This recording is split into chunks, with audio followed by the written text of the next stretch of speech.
二公子，邱先生，你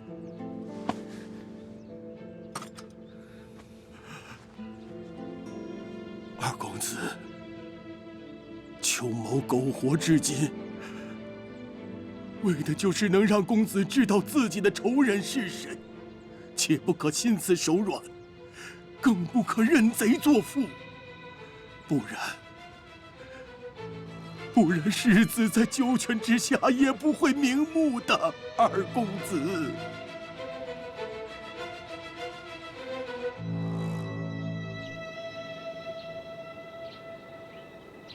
这位兴王未免糊涂的有些过头。这选妃选后此等大事，竟然做得如此的匪夷所思。难道我们就扶持这么一个不上进的糊涂鬼？照这么下去，这太渊指不定变成什么样。哼！之前我也以为这个王上年轻，玩心大，那不过就是齐镇把持朝政的一个傀儡罢了。可近几日我看起来，这荒唐之下似是另有章法呀。 瞧瞧，瞧瞧，这就是你布的好局，我的国公啊！国公，你是从哪儿找来那个轩辕明的？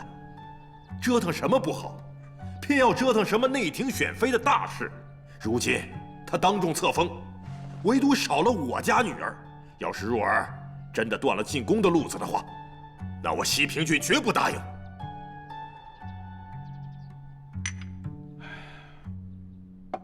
今日秀女进宫，按照以往的规矩礼制，是不会出任何岔子的。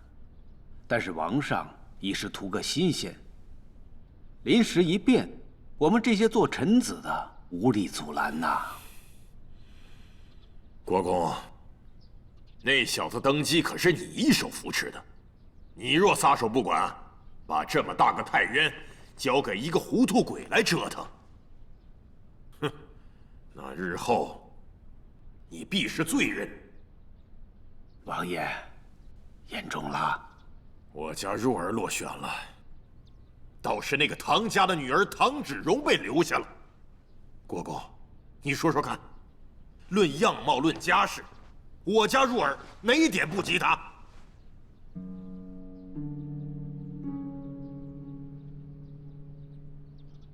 莫不是国公正在盘算那唐伯年现如今拥兵15万，还在西南剿匪中立了头功？国公是想着笼络依附唐家才是上策。哎呀，唐伯年拥有10万重兵是不假，但是这朝中上下谁不知道？最具权势。 兵力最强的乃是你西平郡王啊！我便是要依附的话，也会依附于您呐。今日这个选妃啊，完全就是转如意转出来的。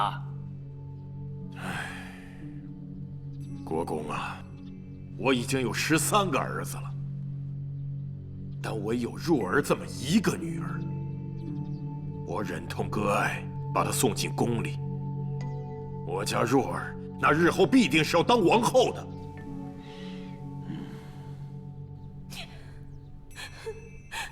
今天真是倒霉透了。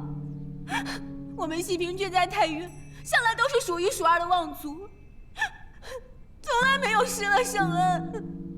哪一个王朝没有和我们结过亲？哪一个太原王没有流尽我们高家的血？郡主息怒，别气坏了身子。 要说忠心，要说荣光，在太原哪一个比得上我们西平郡？人家都说了，我生来就是要当王后的人，可是如今，为什么我连入宫的资格也没有了？不行，我要找我爹想想法子去。今日贵德淑贤4位夫人尚未完全确立，王后的人选也有待商议。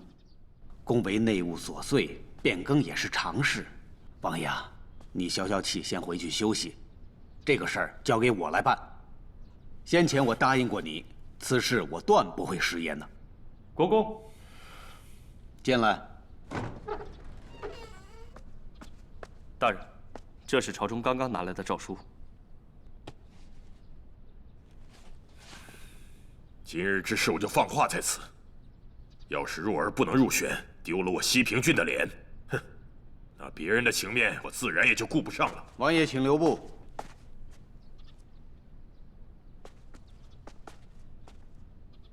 内廷诏书上说，王上已经册封郡主为贤夫人了。想必此时你的府上也应该收到了。真是我家若儿。如此一来，王爷放心了吧？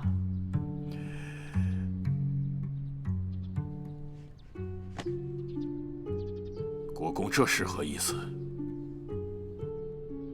册封了你的女儿，不是如偿所愿了吗？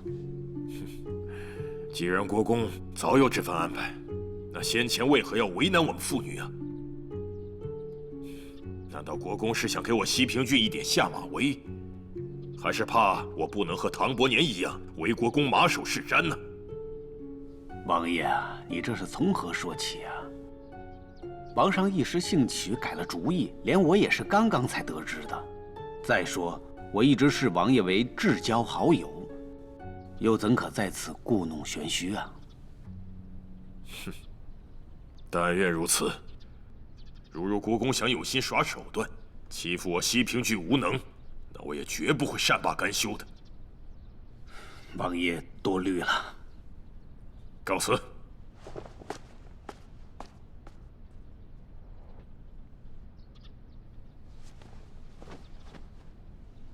如果不是看在他手握重兵，尚有可用之处，我哪容一个异姓王在我的面前嚣张跋扈？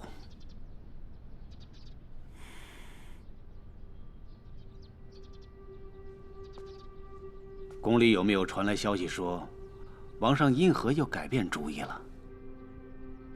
没有。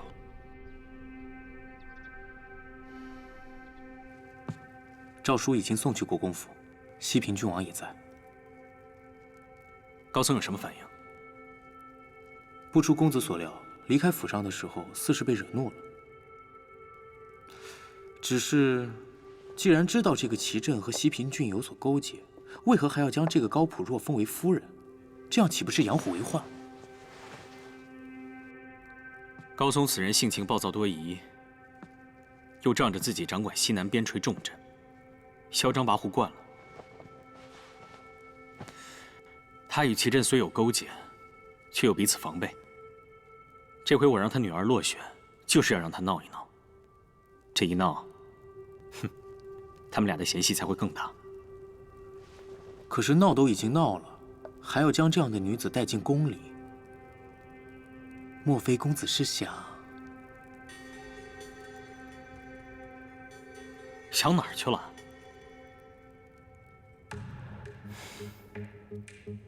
高普若那姑娘，听说性情与她父亲一般无二。这样的一个女子，不放在后宫女人堆里，岂不是太可惜了？唉，好好的闹腾吧，闹起来，我们才有迹可循呢。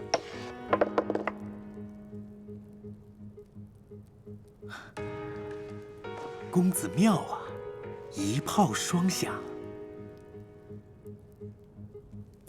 直起来！你是太入戏了是吧？是。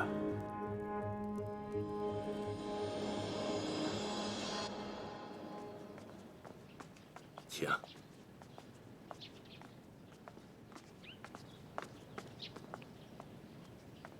请。好。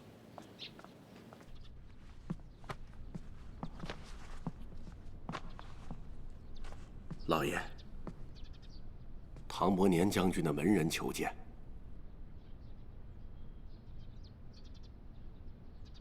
让他进来吧。是。请。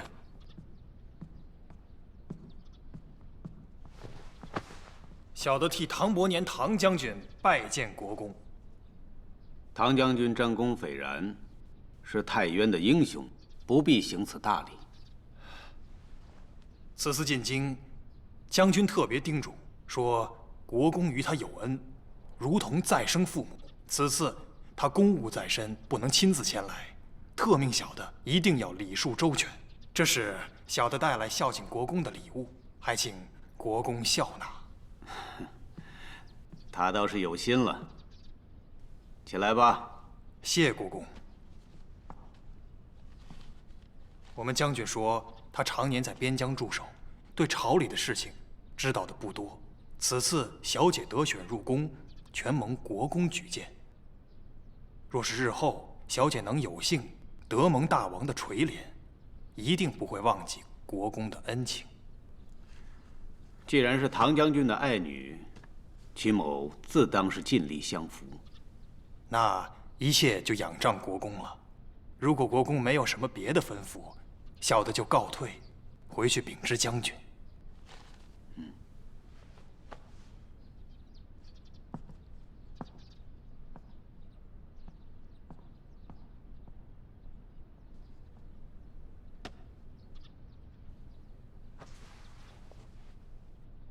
唐伯年的反应倒是快呀。有件事情你去办一下。那个时候，世子府已经被监视起来了，连只苍蝇都飞不出去。为了保全你们兄弟俩的性命，世子吩咐我去找齐震，答应写下告发他谋反的文书。凭着这个东西，我取得了齐震的信任，换来了一个为府上收尸的差事。这才偷偷地救活了2位公子，为太原王族留下了一支血脉。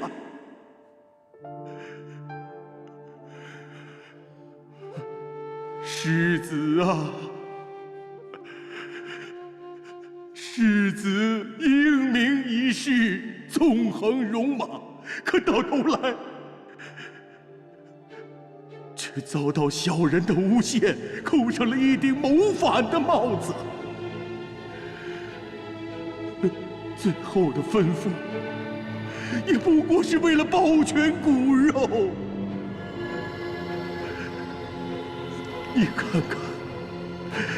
你看看国公府那个耀武扬威的人，他还活着，这是什么世道？我若是有半点能耐，我就是挖出他的心肝，我也不解恨。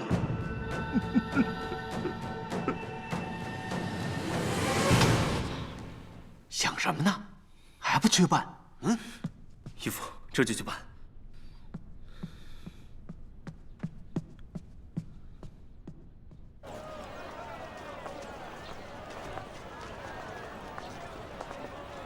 卖包子，热腾腾的包子。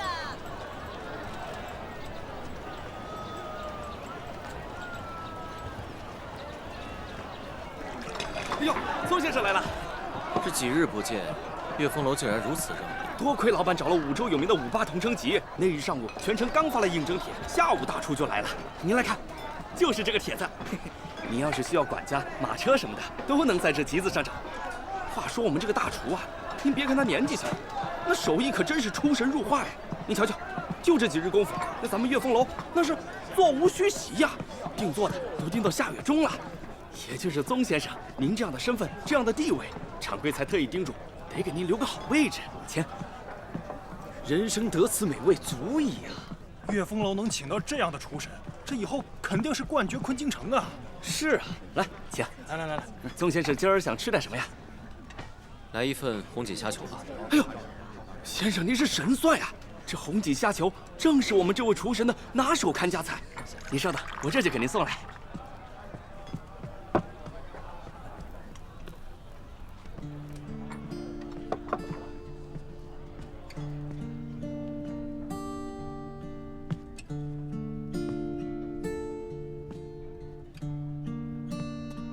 齐韵，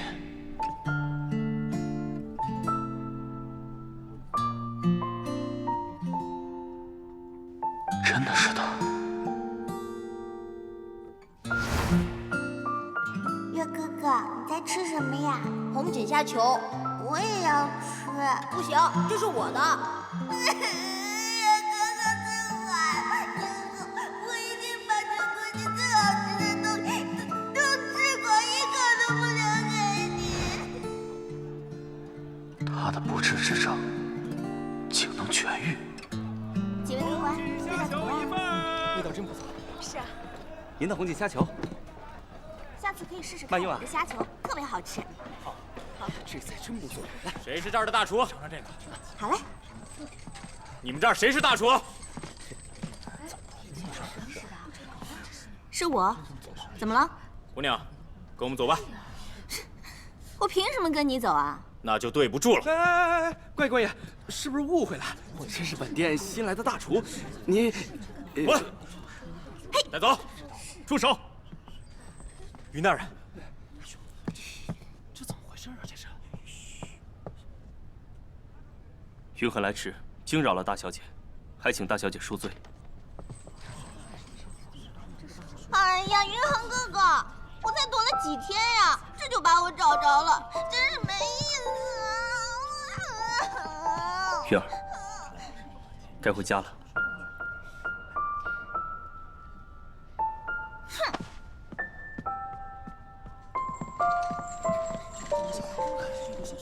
这个姑娘好像来头不小啊！哎，那不是国公府里的云大人吗？哟，是吗？是啊。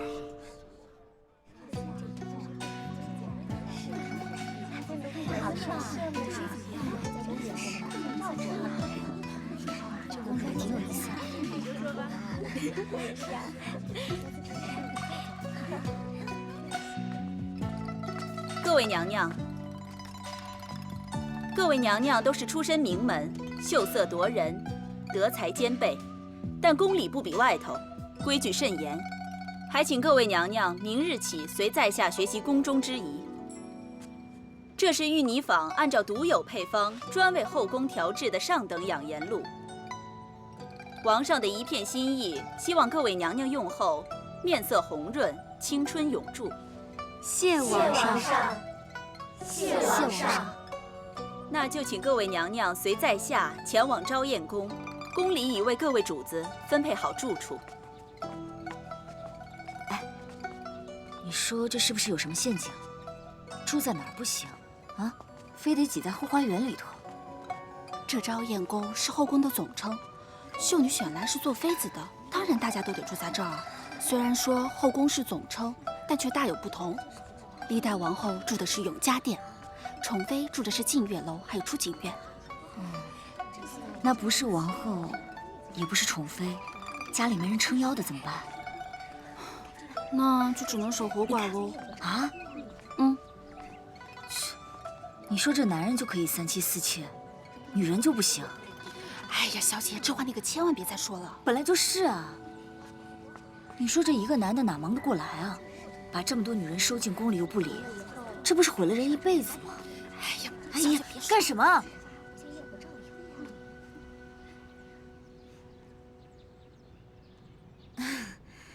我刚刚好像看到那边有一只五彩凤凰飞过。对对对，刚飞过，刚飞过。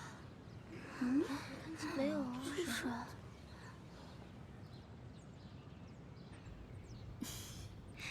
这五彩凤凰乃是玄机神兽，早已绝迹。宇文姑娘定是看错了。啊，看错了，看错了。各位娘娘，这里就是永嘉殿了。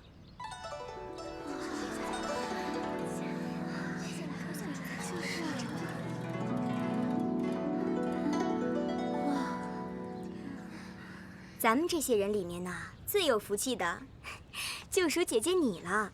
听爹爹说啊，姐姐的父亲是咱们太原鼎鼎厉害的大将军，现在又加封了贵夫人。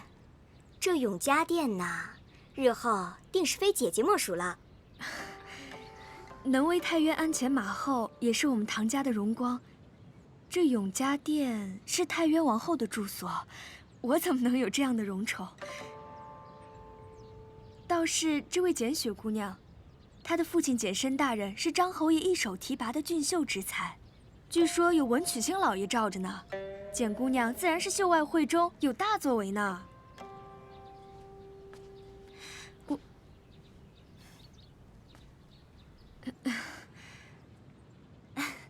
宇文姑娘是国公收下的义女，有了这样的义父做靠山，日后必定能一路亨通呢。若真如姐姐所说，到时一定会请大家喝酒的。哎，你们看，那人是谁？怎么还坐着轿子啊？是，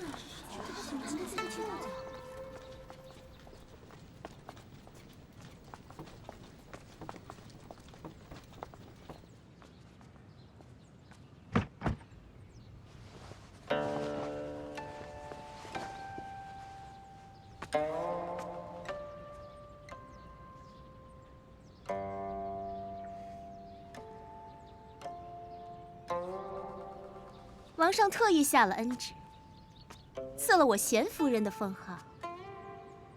啊，对了，还赏了轿辇呢。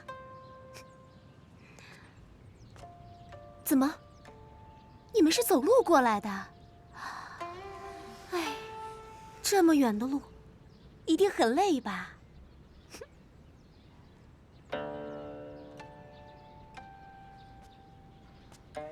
哎。你没想到吧？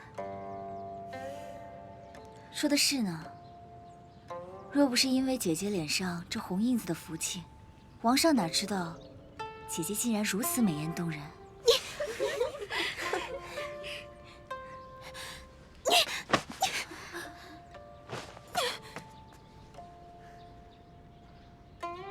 来人呐！来人啊！这个该死的打我！赶紧把他捆起来！你哪只眼睛看到我打你了？可有证据？你才刚入宫就这么闹腾，是想把事情闹到王上那儿？刚得的封号都不想要了。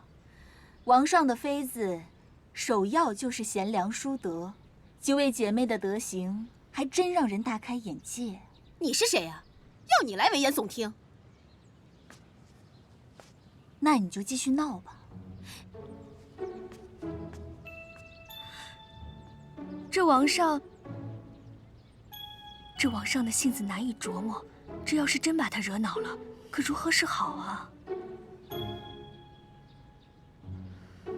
大不了，这封号大家都不要了，我们去王上面前说个清楚吧。我才懒得理你们呢！哼！大王的诏令到了。诸位主子，你们所住的地方都已经安排好了。诏曰：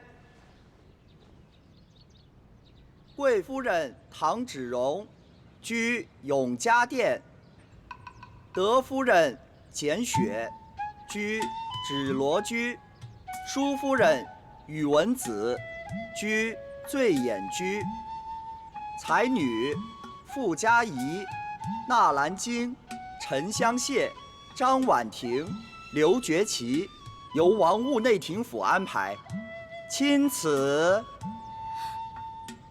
谢王上圣恩。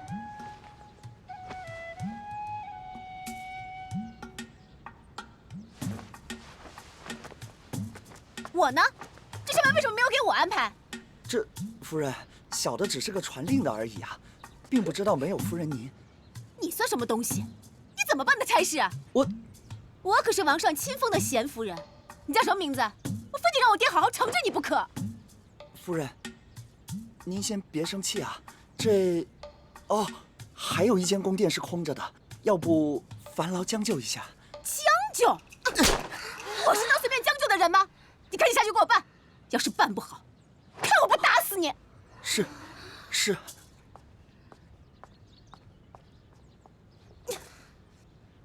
哎呦，小姐住的可是醉眼居呢，还不错呢。我们走吧。哎，站住！凭什么我不能住永嘉殿？她唐芷蓉不过是个定远将军府的庶女，她能住的，我住不得。哎，你们说，这永嘉殿是不是应该由我住？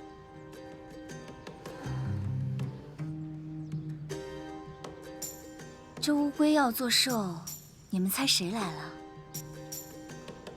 王八怪啊！乌龟要做寿，我们走吧。你骂我！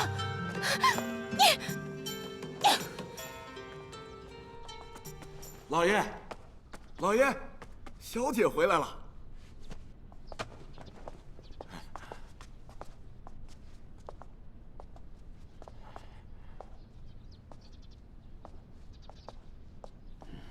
还知道回来啊？你不愿，我走便是。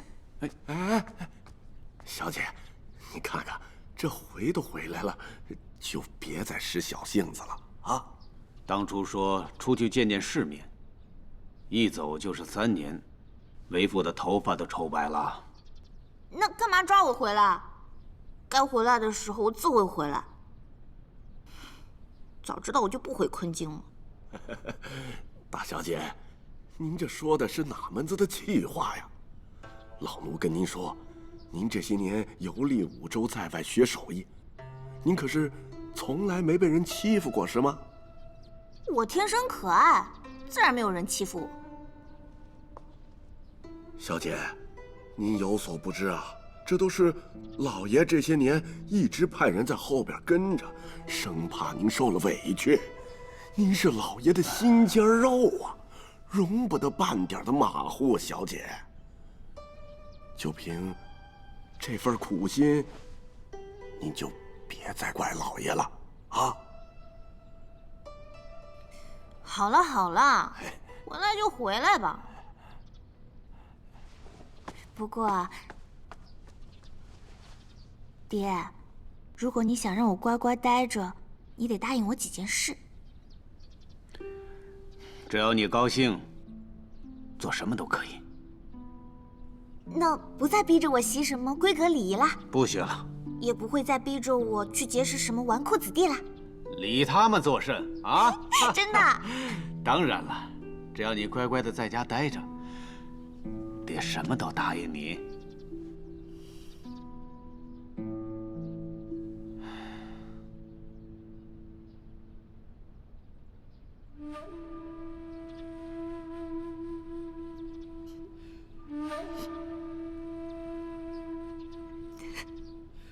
爹，允儿错了，允儿以后不会再乱跑了。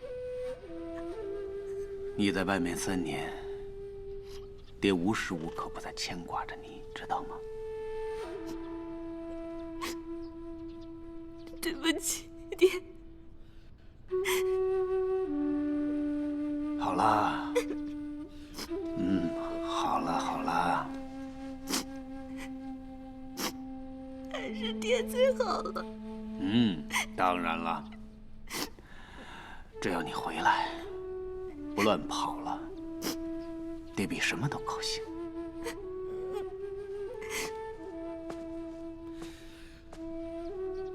猜猜看，这箱子里边是什么？不会是给我买的首饰吧？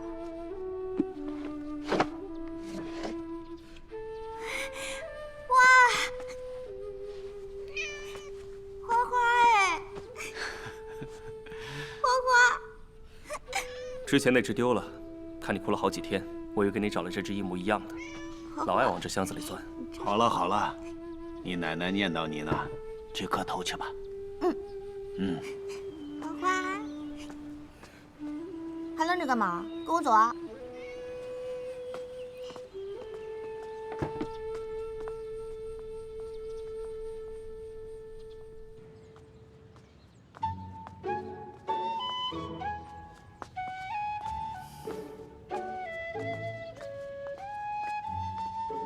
恭迎夫人。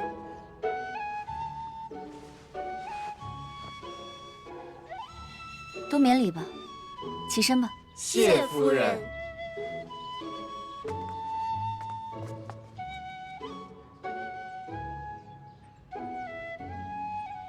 这里虽然雅致了些，但好在清静，不失为一个好住处。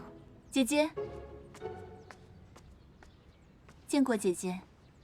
简雪姑娘，高家小姐执意要住永嘉殿，总不好让唐家妹妹受委屈，我便答应搬了出来。不知姐姐可愿分我半间客房？这里这么大，别说住我们2个，就算多来几个也住得下。大小房间随便你挑。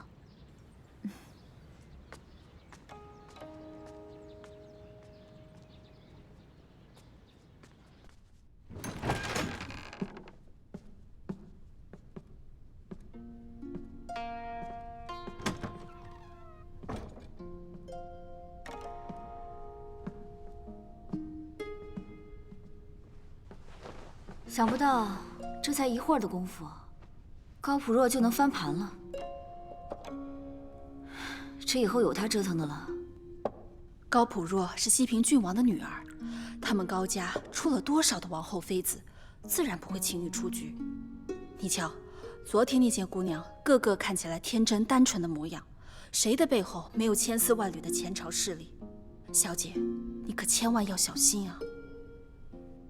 他们愿意怎么折腾跟我也没关系，我只要拿到自己想要的东西就可以了。是吗？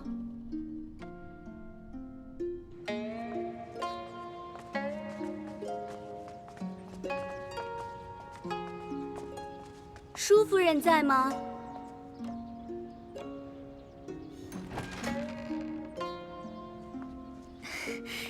姐姐，听说宇文姐姐搬来这里，我便想着过来瞧瞧。啊，顺道给姐姐带了些小东西，都送进去吧。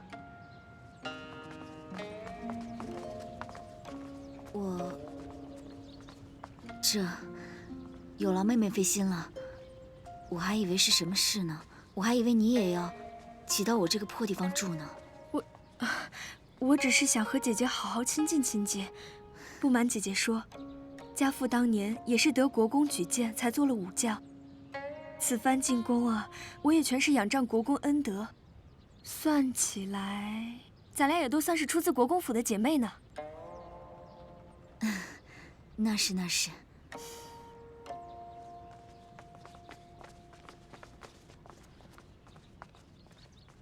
若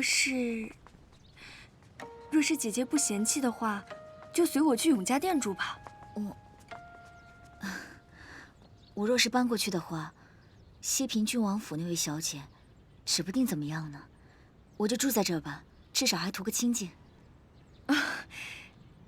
也好。那位姐姐呢？我怕吵，这里挺好。兴许是我多事了。那既然无事的话，我便告辞了。姐姐，你要是有什么需要，千万别跟我客气。对了，这支发簪是太原1等1的匠人精心制作的，跟姐姐的肤色很是相称呢。是我特意从唯品阁得来的，还望姐姐笑纳。有劳妹妹费心了。姐姐，宫中险恶，姐姐一定要小心行事。咱俩都是国公宝剑进宫的，更应该相互扶持。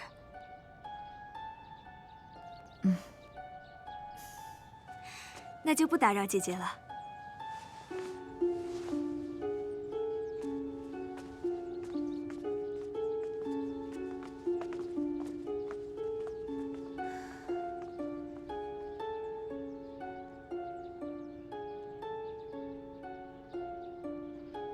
真是大户人家送的，连个发饰都是上等品。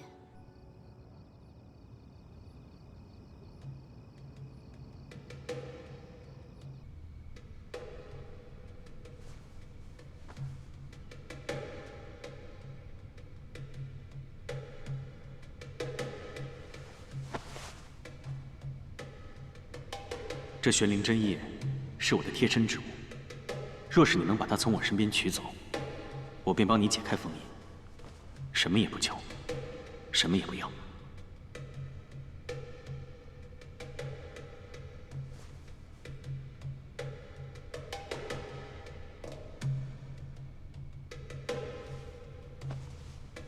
偷鸡摸狗的事，本姑娘在雪云山学得多了。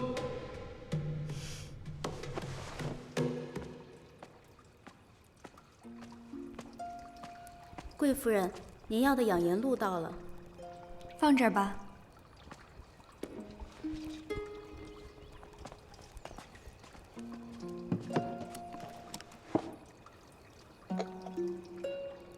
夫人用了这养颜露啊，定能肤润如雪，艳压群芳。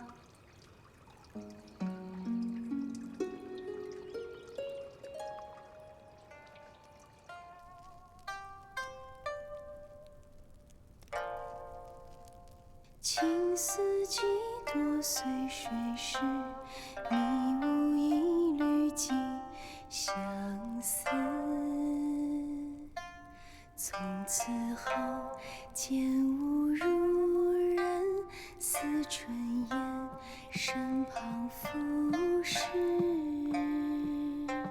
海畔居，坐看云起，微观正清莲。一切已准备妥当。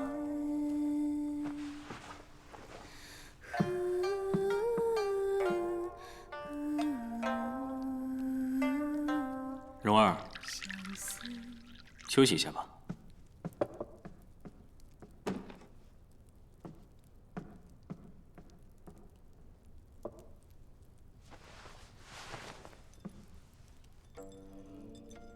早听闻，唐将军虽为一代枭雄，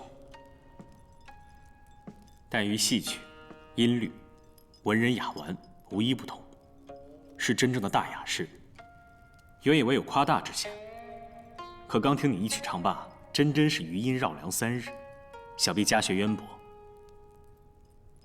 骨子里的东西啊。来人，在。皇上。赏。是。赏些什么好呢？爱妃，你说，你想要什么？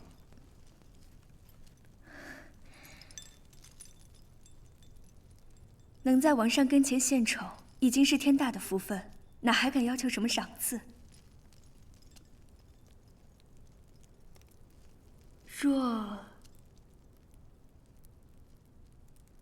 若真能要求一样，臣妾只愿承欢御前，侍奉王上。爱妃，快请起。王上，眼下虽然已经封了4位夫人，但王后未选，婚典大礼未成。今日又是妃子进宫的第1日，若是留宿贵夫人，传出去恐怕……就你话多。奴才多嘴。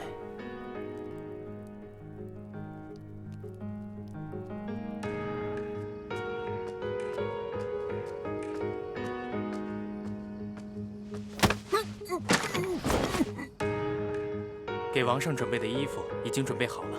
好，赶紧伺候王上更衣。是。去吧。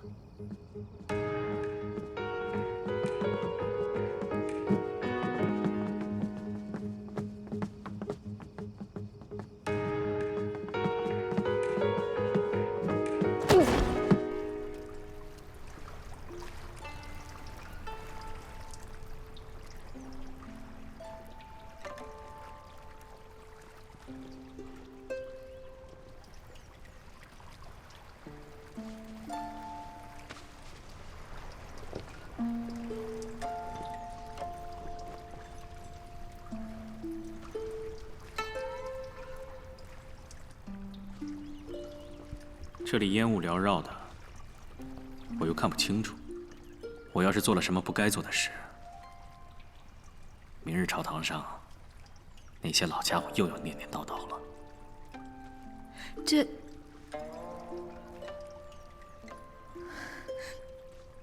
王上，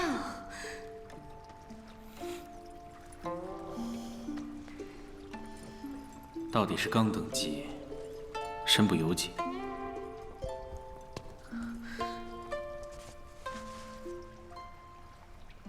要不，你今天先回宫歇着，等本王挑个日子，再按照宫里流程召你入宫。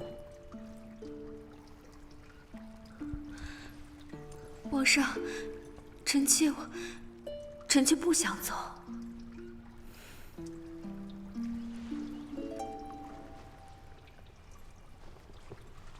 那便随爱妃的意。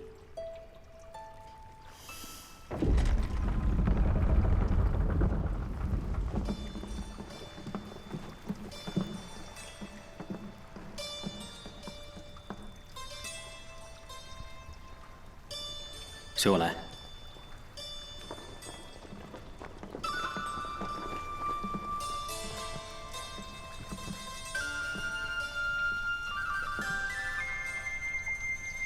沐浴更衣，